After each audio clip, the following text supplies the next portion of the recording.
Hello বন্ধুরা, তোমরা সবাই কেমন আছো? প্রথমেই আমি তোমাদের কাছে ক্ষমা চেয়ে নিচ্ছি, কারণ আমার গলার ভয়েস একদমই খুব খারাপ। কদিন ধরেই গলায় একটু প্রবলেমের জন্য আমি প্রচণ্ড অসুস্থও ছিলাম। তো সেই কারণে ব্লগটাও এডিট করতেও আমার দেরি হয়ে গেল।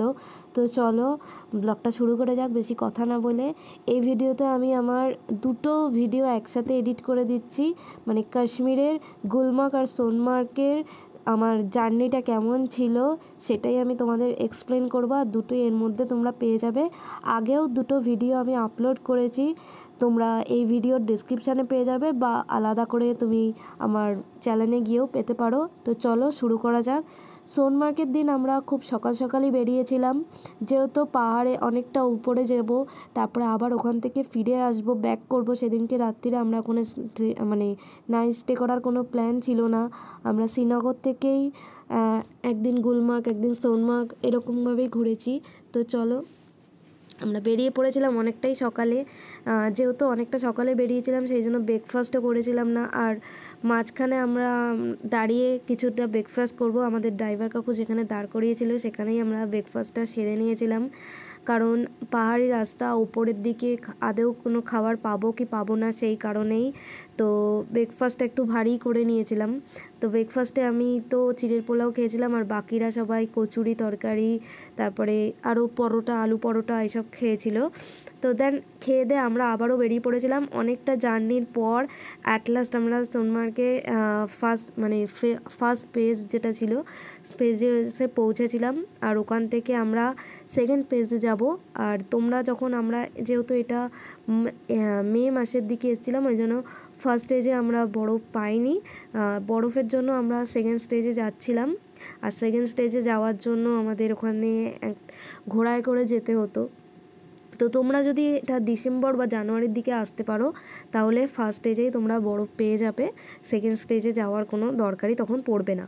তো দেখো, যত এগোচ্ছি তত মনে হচ্ছে যে সত্যি স্বর্গের দিকে এগোচ্ছি, পুরো কাশ্মীর, একদম স্বপ্নের দেশ যেটা। যাই হোক, তো এখানেও কিন্তু এই যে ঘোড়ায় যে আমরা এখানে অনেকটা গেছি, আধ ঘন্টার রাস্তা, পুরো আকড়া বাঁকড়া রাস্তা, কি বলবো তোমাদের। যাই হোক, পুরো একদম এক্সপিরিয়েন্স বলবো কি, আমার তো এখানে জীবন নিয়ে খেলার মতন জিনিস ছিল। যাই হোক, ঘোড়া এদিক দুলছে, ওদিক দুলছে, সেদিক দুলছে, এখানে তো বড্ড কিছু ভয়ে আমার গা হাত পা কাঁপছিল। যাই হোক, এখানেও কিন্তু বাজেটটা তোমরা একটু বার্গেনিং করবে, কারণ ওরা খুবই উল্টোপাল্টা রেট চায়। আমাদের তো 10,000 থেকে শুরু করে দিয়েছিল মনে হয়, সেটা নামিয়ে 1500-তে, পার ঘোড়া 1500 করে নিয়েছে ওরা। তো চলো, অ্যাট লাস্ট আমরা সেকেন্ড স্টেজে এসে গেছি।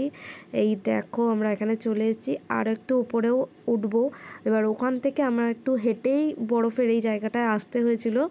তো এখানে এসে প্রচণ্ড আমরা মজা করছিলাম, ওই যে বরফ, মানুষ তো একটা আশা করে যায় বরফ পাবো, সেই বরফটা যে পেয়েছি এটাই আমার কাছে অনেক। আর এখানে দেখো, হাত দেওয়া যাচ্ছিল না, হাত পুরো জমে যাচ্ছিলো, মনে হচ্ছিলো ফ্রিজে চলে এসেছি। যাই হোক, এখানে অনেক আমি রিলস বানিয়েছি, ভিডিও করেছি, তারপরে ব্লগ তো করেইছি, আরও অনেক অনেক ছবি তুলেছি, সবাই মিলে অনেক অনেক ভিডিও তুলেছি।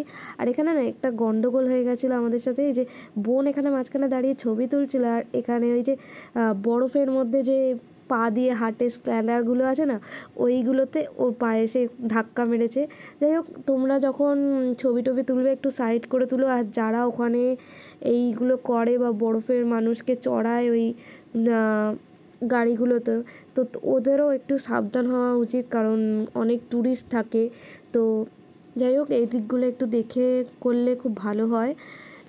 তো চলো, তারপরে অনেক মজা টজা করে আমাদের তো ফেরার একদমই ইচ্ছা ছিল না, বকা দিয়ে দিয়ে বোধহয় আমাদের নিয়ে আসা হচ্ছিলো। ভিডিও আর ফটো তো তুলেই যাচ্ছিলাম, কি বলবো বলো তো, এতদিন বলছি, যাই হোক, এত কষ্ট করে এসছি, আর একটা দুটো ফটো তুলবো না।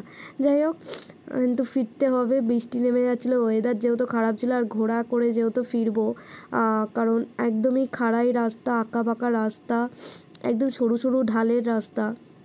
তো বৃষ্টি হলে ঘোড়া আসা খুব চাপ হয়ে যাবে, পিছল হয়ে যাবে। তাই তো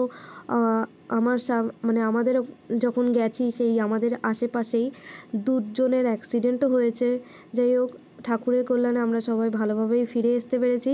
তো এইভাবেই আমাদের সোনমার্গের দিনটা কেটেছিল। আর বাড়িতে এসে আবারও আমরা ডিনার করে সবাই মিলে ঘুমিয়ে পড়েছিলাম।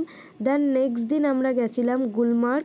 আর গুলমার্গেও আমরা ওরকমই সকাল সকাল বেরিয়েছিলাম, কারণ এইসব পাহাড়ি রাস্তা একটু সকাল সকাল না গেলে, যেহেতু আমরা ওখানে নাইট স্টে করবো না, আবারও ফিরে আসবো শ্রীনগরে ব্যাক করব, সেই কারণে একটু সকাল সকাল বেরিয়েছিলাম। তো বেরিয়েও আমরা আবারও সেই ওই দিনের মতনই ব্রেকফাস্টটা করে নিয়েছিলাম এখান থেকে সবাই। ম্যাগি, তারপরে পরোটা আমরা খেয়েছিলাম। আর আমি সেদিনকে ট্রাই করেছিলাম ধোসাটা আমি সত্যি লস খেয়ে গেছি, একদমই সরু ছিল, মানে আমাদের কলকাতার ধোসার মতনই নয়। যাই হোক, আর সঙ্গে একটা কি তরকারি দিয়েছিল, একদমই বাজে ছিল। যাই হোক, দেন খেয়ে দিয়ে আমরা গুলমার্গের উদ্দেশ্যে বেরিয়ে পড়েছিলাম। আর এখানে দেখো কত সুন্দর ভেড়া আর মানে ছাগলগুলো, দারুণ লাগছে, কি বলবো, পুরো সিনারি দেখেছি না, পুরো ছবির সিনারি। যাই হোক, দেন আমরা ওখান থেকে ফার্স্ট স্টেজে চলে এসেছিলাম।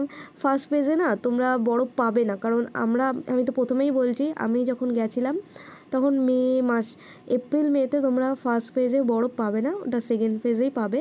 দেন আমরা ফার্স্ট পেজে বরফ সেরকম পাইনি। ফার্স্ট পেজে গিয়ে লাইন দিয়ে আবার সেকেন্ড ফেজের জন্য চলে গেছিলাম। ওয়েদার ওখানে যখন তখন খারাপ হয়, সেই জন্য ওয়েদার খারাপ হয়ে যাচ্ছিলো বলে আমরা তাড়াতাড়ি লাইন দিয়েছিলাম। আর লাইন তো মানে 2 ঘন্টা ধরে লাইন দিয়ে দাঁড়িয়ে আছি। যাই হোক, কিন্তু এই গন্ডোলার টিকিট কিন্তু আমরা বাড়ি থেকে কেটে নিয়ে গেছিলাম। তো তোমরা যারা কাশ্মীরে যাবে, তোমরা তো অবভিয়াসলি এগুলো রিসার্চ করবে বা জানবে যে বাড়ি থেকে কেটে নিয়ে যেতে হয়। আর যারা এখনও যাওনি বা গেছো, তারা তো জানোই। যাই হোক, তো দেখো আমরা গন্ডোলাতে করে সেকেন্ড ফেজে যাচ্ছি। আর এখানে দেখো যত ওপরে উঠছি তত পুরো মেঘে পুরো ঢেকে যাচ্ছে, মানে কুয়াশা পুরো একদম অন্ধকার হয়ে আসছে, পুরো সাদা হয়ে যাচ্ছে, মানে কি বলবো, এত ভালো লাগছে। আর মানে আমি এক্সপ্লেন করতে পারছি না তোমাদের, ওই জায়গাটায় না থাকলে না নিজেরা বুঝতে পারবে না। যাই হোক, দেন আমরা এখানে উপরে এসে গেছিলাম। আর সেকেন্ড ফেজে গিয়ে মা একটু স্লিপ খেয়ে বরফে পড়ে গেছিলো, আর তারপরে আর এগোয়নি সামনের দিকে ভয়েতে। দেন আমরা ওখানে আমি, মামি, মেসো আর বোন আর মাসিমণি গেছিলাম। তো ওখানে অনেকটাই মজা করছিলাম। কিছুক্ষণ পর আমাদের সাথে একটা অলৌকিক ব্যাপার ঘটেছে, মানে কি বলবো, বলে না ভাগ্যে থাকলেই তবেই পাওয়া যায়। আমরা সত্যি মনে হয় অনেকটা ভাগ্য করেই গেছিলাম, মানে কী ভাগ্য যে করেছি আমি বলতে পারবো না। আমরা তো কল্পনাও করতে পারিনি সেটাই আমাদের সাথে ঘটে গেল। কি বলবো, তোমরা এখনও ভাবছো কি ঘটে গেল? স্নোফল।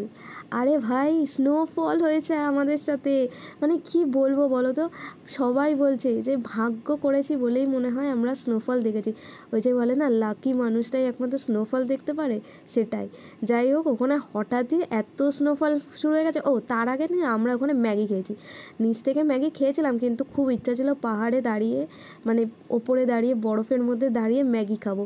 ম্যাগি খেয়েছি ঠিকই, কিন্তু ম্যাগি খাওয়ার পর আশাটাই মরে গেছে আমার। এই যে এইটুকু ম্যাগি তোমরা দেখতে পাচ্ছ, এই 5 টাকার ম্যাগিটা ওখানে নিয়েছিল আমাদের কাছ থেকে দাম 100 টাকা।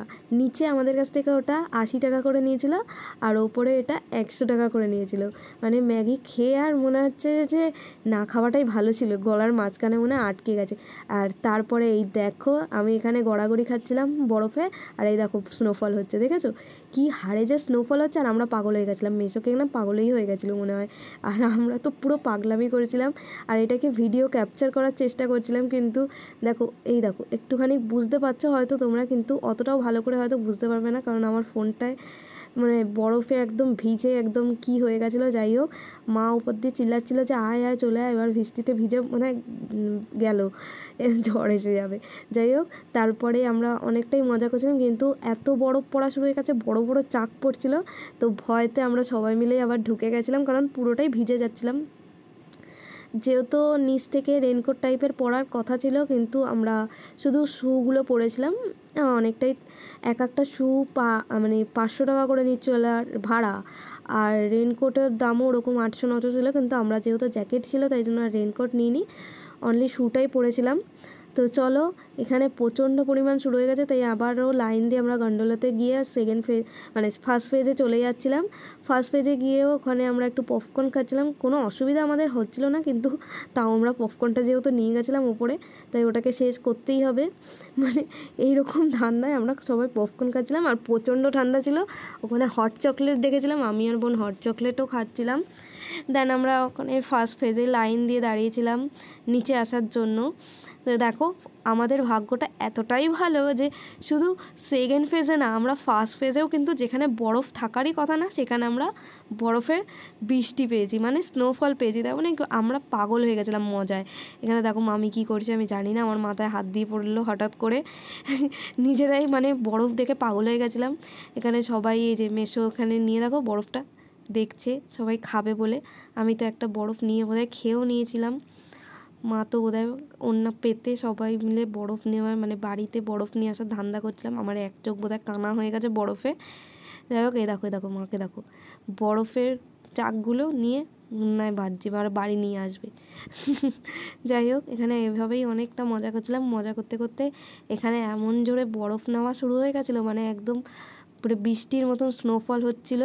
তো সবাই মিলে লাইন দিয়ে ভেতরে যাওয়ার জন্য মানে পুরো একদম ঠেলা গুঁতো একটা লেগে গেছিলো, একটা গন্ডগোল সৃষ্টি হয়ে গেছিলো ওখানে। দেন তারপরে আমরা ওখান থেকে মজা করতে করতে, আর এখানে প্রচণ্ড বৃষ্টি দেখো, ওই জন্য মানে আমাকে একদম মুড়িয়ে টুড়িয়ে নিয়ে জড়িয়ে ধরে দাঁড়িয়েছিল। তারপরে আমরা আবারও লাইন দিয়ে, আর এখানে প্রচণ্ড সত্যি ঝামেলা বেঁধে গেছিলো এই কারণে। তারপরে আমরা বাড়ি ফিরে আসি, আর বাড়ি এসে তারপরে সবাই মিলে একটু সবাই এদিক ওদিক মার্কেটে ঘুরতে গেছিলো, আর আমি ভাই আর বোন এদিক ওদিক একটু ঘুরে একটু খাবার দাবার করে সন্ধ্যার স্ন্যাক্স খেয়ে দেন আমরা বাড়ি ফিরে এসেছিলাম। আর রাত্রিরে আবারও ডিনার করে পরের দিন আমরা যাব পেহেলগাঁও। তো চলো